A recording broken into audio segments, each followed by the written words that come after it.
Hello, young ladies and gentlemen. I'm Dr. Joseph Butler, your geriatrician. Today, I want to talk with you about something that affects millions of people in this country every single day, often silently, often invisibly, and often without anyone realizing the damage it causes. It's called ageism. And the question we need to ask is simple, but uncomfortable. Why do we still treat older adults with impatience? Why do we sigh when an older person takes longer to speak? Why do we doubt their ability to learn something new? Why do we talk over them, ignore their opinions, or make decisions for them instead of with them? To understand this, we first need to understand what is happening to our population. The United States is aging rapidly. According to data from the U.S. Census Bureau, more than 58 million Americans are now 65 years or older. That's nearly 1 in 6 people in this country. And this is not a temporary shift. By the year 2034, for the first time in U.S. history, there will be more adults over the age of 65 than children under the age of 18. Looking further ahead, projections show that by 2060, nearly 1 in 4 Americans will be 65 or older. At the same time, life expectancy has increased dramatically over the last century. In 1900, the average American lived less than 50 years. Today, life expectancy is around 76 to 77 years. And for many people who reach adulthood, living into their 80s or even 90s is no longer unusual. This means aging is no longer a brief phase at the end of life. It is a long, complex, and meaningful stage that can last decades.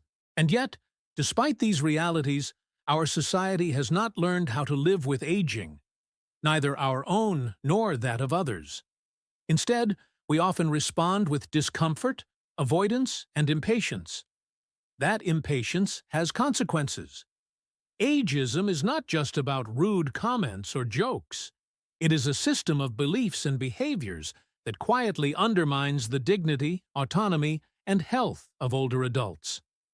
Ageism shows up when we say someone is too old to work, when we assume they cannot understand technology, when we speak to them slowly, loudly, or in a childish tone, when we exclude them from decisions that directly affect their lives, when we treat them as fragile, dependent, or invisible. And here's what medical and psychological research tells us. These behaviors do real harm. Studies from the World Health Organization and multiple U.S. research institutions have shown that ageism is associated with higher rates of loneliness, depression, anxiety, and social isolation among older adults. Even more concerning, long-term exposure to age-based discrimination has been linked to worse physical health outcomes and accelerated cognitive decline. In other words, ageism doesn't just hurt emotionally. It affects the brain. It affects the body. It affects longevity. One of the most powerful findings in aging research is that people who hold negative beliefs about aging, often absorbed unconsciously from society, tend to live shorter lives and experience worse health outcomes than those with more positive views of aging. Let that sink in for a moment. The way we think about aging can shape how long and how well we live. So when society constantly tells people that getting older means becoming useless, irrelevant, or burdensome, those messages don't just stay on the surface. They get inside people's minds. And that is dangerous. Part of the problem is that our cultural image of aging is outdated and incomplete. Many people still imagine older adults as frail, confused, dependent, and disconnected from the modern world. But that image no longer reflects reality for millions of Americans. Today, people over 60 are working full-time, starting new businesses, enrolling in universities, learning new languages, teaching classes, volunteering, exercising, traveling internationally, and contributing to their communities in countless ways. Across the United States, colleges and universities report growing numbers of older adult students. Online learning platforms have millions of users over the age of 55. Fitness programs designed for older adults are expanding rapidly. Many grandparents are also caregivers, mentors, and essential family anchors. And yet, despite all of this, ageism persists. Why? One major reason is fear.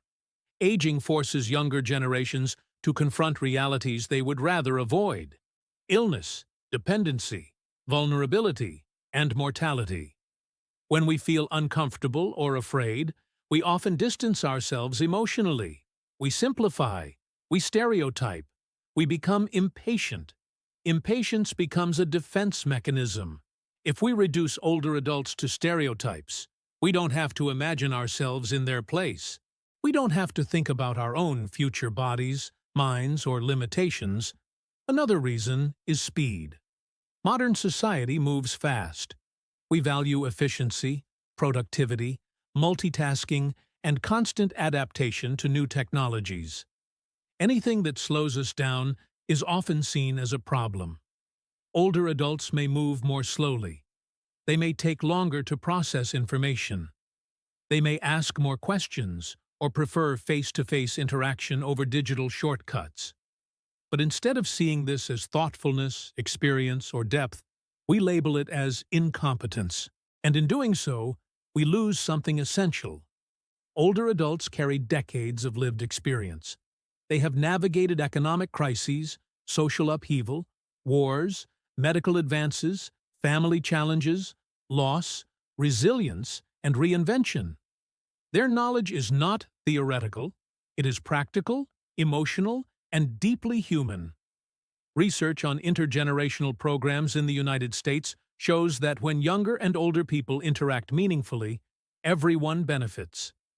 Younger participants develop greater empathy, patience, and communication skills. Older adults experience reduced loneliness, increased sense of purpose, and improved emotional well-being.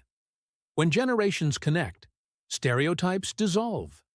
But when generations are separated, socially, digitally, and emotionally, misunderstanding grows. Ageism is also deeply present in the workplace.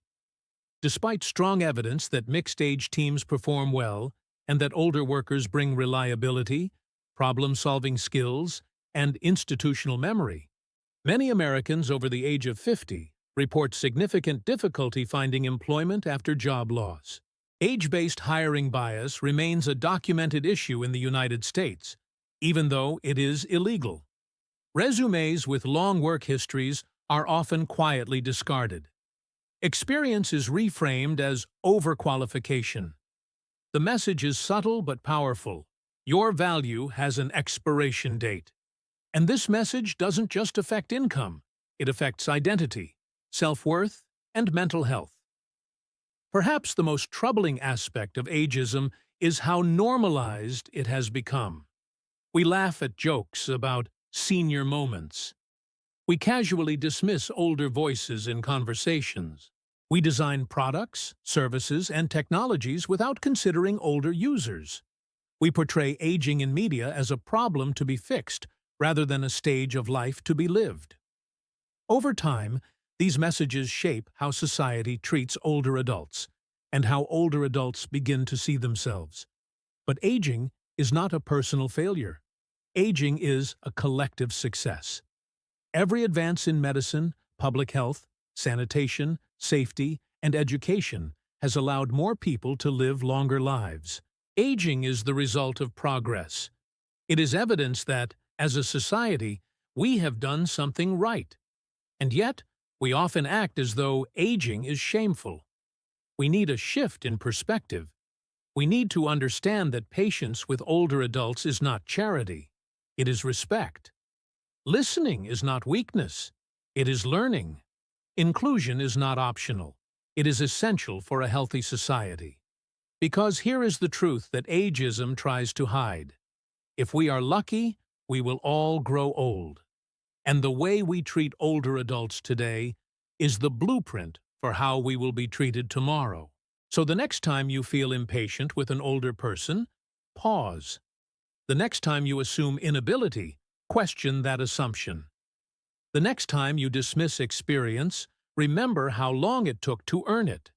A society that honors its older adults is a society that honors its future. And if we truly want to age with dignity ourselves, we must start by offering dignity to those who are already there.